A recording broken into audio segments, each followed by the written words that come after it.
বীরভূমের রাজ্য রাজনীতিতে ফের শোকের ছায়া। রহস্য ঘিরে রয়েছে বীরভূমের রামপুরহাটকে।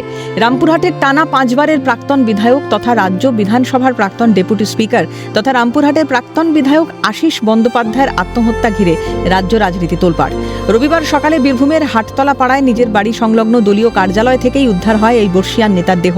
ঘটনাস্থল থেকে উদ্ধার হয়েছে সুইসাইড নোট, আর সেই নোটেই বারবার উঠে এসেছে টিআরডি এর নাম। নির্বাচনে পরাজয়ের পর দলের সঙ্গে দূরত্ব বৃদ্ধি করেন আশিস। সম্প্রতি ঋত শিবিরের সঙ্গে ঘনিষ্ঠতা বাড়ে তার, আর তার মধ্যে আকস্মিক মৃত্যু। আত্মহত্যা নাকি অন্য কোনো চাপের ফল? প্রশ্ন তুলেই মুখ্যমন্ত্রী শুভেন্দু অধিকারীকে চিঠি দিলেন বিরোধী দলনেতা ঋতব্রত বন্দ্যোপাধ্যায়। চিঠিতে তিনি লেখেন, টিআরডি এর টেন্ডারকে কেন্দ্র করে ওনাকে কোনো হুমকির সম্মুখীন হতে হয়েছিল কিনা তা তদন্ত করে দেখা দরকার। টিআরডি এর সহ রাজ্যের অন্যান্য উন্নয়ন পর্ষদগুলিতে টেন্ডার পাইয়ে দেওয়ার ক্ষেত্রে বহু অভিযোগ রয়েছে। টিআরডি এর টেন্ডার নিয়ে কলকাতা থেকে নির্ধারণ করা হতো বলে অভিযোগ বহুদিনের। আশিসকে কোনো হুমকির মুখে পড়তে হয়েছিল কিনা তার পূর্ণাঙ্গ তদন্ত চাই। সঙ্গে শক্তিগড়ে 21 তারিখ প্রকাশ্যে আশিসকে হেনস্থার ঘটনারও বিচার চেয়েছেন তিনি।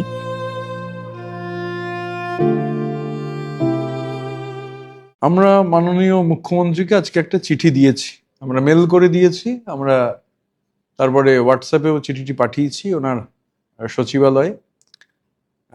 তারা পেয়ে গিয়েছেন চিঠিটা। এই যে অস্বাভাবিক মৃত্যু, আশিস বন্দ্যোপাধ্যায়ের যে অস্বাভাবিক মৃত্যু, সেগুলো অনেকগুলো অপ্রিয় প্রশ্নকে সামনে এনে দিয়েছে। তারাপীঠ রামপুরহাট ডেভেলপমেন্ট অথরিটির টেন্ডারকে কেন্দ্র করে ডক্টর আশিস বন্দ্যোপাধ্যায়কে কোনো হুমকির সম্মুখীন হতে হয়েছিল কিনা তা তদন্তের আওতায় আনা দরকার। গতকাল মাননীয় মুখ্যমন্ত্রী বলেছেন, আমরা শুনেছি যে কল রেকর্ডস কেউ হুমকি দিয়েছিলেন কিনা সেগুলো আমরা কেউ জানতে পারবো না বা প্রমাণ করতে পারবো না। এটাও সরকারি যারা সংস্থা রয়েছেন, যারা তদন্ত করছেন, তারা এই বিষয়গুলো দেখতে এই বিষয়গুলোতে আলোকপাত করতে পারবেন।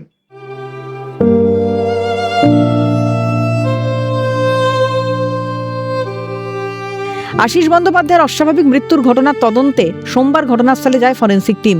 তার বাড়ির লাগোয়া দলীয় কার্যালয় থেকে নমুনা সংগ্রহ করে তারা। এদিন মৃত আশিস বন্দ্যোপাধ্যায়ের বাড়িতে যান রামপুরহাটের বিধায়ক ধ্রুব সাহা, সাঁইথিয়ার বিধায়ক কৃষ্ণকান্ত সাহা, বীরভূম বিজেপির সভাপতি উদয়শঙ্কর বন্দ্যোপাধ্যায়। তারা পরিবারের সঙ্গে কথা বলেন এবং তাদের পাশে থাকার আশ্বাস দেন। বিধায়ক ধ্রুব সাহা জানান, মুখ্যমন্ত্রী নিজে ফোন করে খবর নিয়েছেন, ভিডিও কলে কথা বলেছেন পরিবারের সঙ্গে। রাজনীতির জায়গায় ব্যক্তি আশিস বন্দ্যোপাধ্যায় শ্রদ্ধেয়। আমরা সবাই পরিবারের পাশে আছি।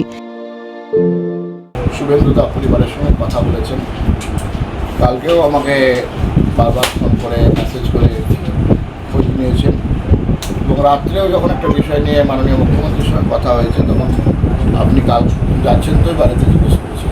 রাজনীতির জায়গায় আপনারা জানেন যে আমরা একটা আলাদা সংস্কৃতিতে বিশ্বাস করি।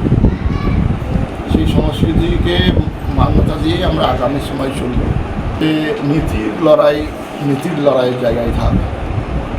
ব্যক্তি আশিস ব্যানার্জি শ্রদ্ধেয়, ওনার বিদেহী আত্মার শান্তি কামনা করছি, পরিবারের প্রতি সমবেদনা। রাহুল সিনহা বলেন, অযৌক্তিক বক্তব্যকে খাড়া করার চেষ্টা করা হচ্ছে। কে একটু অপমান করেছে তার জন্য এত বড় আত্মহত্যার ঘটনা ঘটতে পারে না। এর পেছনে অন্য কোনো বড় কারণ আছে। বিগত সরকার খুন আত্মহত্যা নিয়ে অনেক রাজনীতি করেছে, আমরা কোনো রাজনীতি করতে চাই না।